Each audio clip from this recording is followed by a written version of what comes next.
Por exemplo, essa cartilagem, como que acontece assim? Quais são os sintomas, mas não só os Aham, sintomas, assim, o cara sente dor, ou sim. acontece por causa de uma outra situação, é uma batida ou não, é degenerativa? Então vamos lá, você pode ter lesão degenerativa, Tá, né? Geralmente a lesão degenerativa ela acontece entre a patela e o fêmur, tem um nome comum chamado de condromalácia. Condromalácia é um tá, termo genérico, que é perfeito, amolecimento da cartilagem da patela. legal. Em geral acontece em mulheres por má qualidade de movimento, mas Tá, existe uma taxa de pessoas grande, que infelizmente eu ainda faço muito diagnóstico, de problemas anatômicos. entendi. Então a pessoa nasce, por exemplo, com um problema anatômico no quadril que reflete no joelho, ou às Tá, vezes um pouco menos o tipo da pisada, muito pronado, algum problema no tornozelo.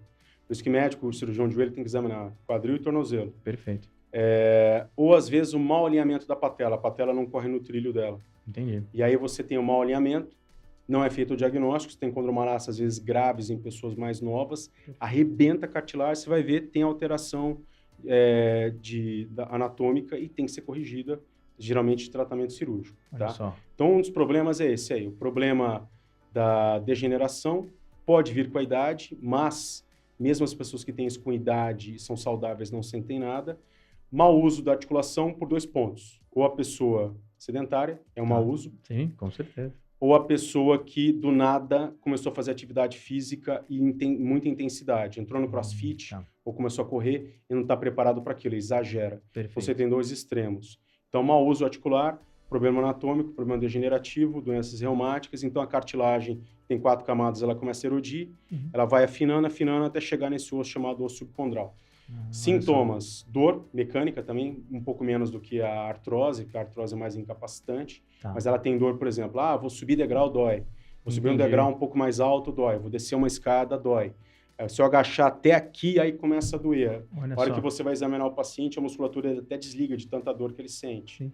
Inchaço, que é quando você tem a crise da perda da cartilagem, perda de massa muscular e outros problemas, né? A Uhum. parte depressiva, da pessoa estar parada, Sim, etc com e tal. certeza. Mas nesse caso, por exemplo, quando a pessoa já começa a sentir dor, é que comeu quanto de cartilagem? Depende, Tá. depende. Não tem um número certo ali. Às vezes ela tem um defeito anatômico tão grande que começou a comer e está fazendo tanta hiperpressão naquele ponto do osso que o osso tá como se fosse um hematoma dentro do osso. Entendi. É uma condropatia, às vezes grau 1, grau 2, mas ele já tem sintoma, aí você tem que tratar logo. Ou às Entendi. vezes já chegou até o osso aqui embaixo e aí o osso está começando a ficar doente, está começando a morrer e aí a pessoa começa a ter sintoma. Olha só que interessante, não Aham. imaginava isso.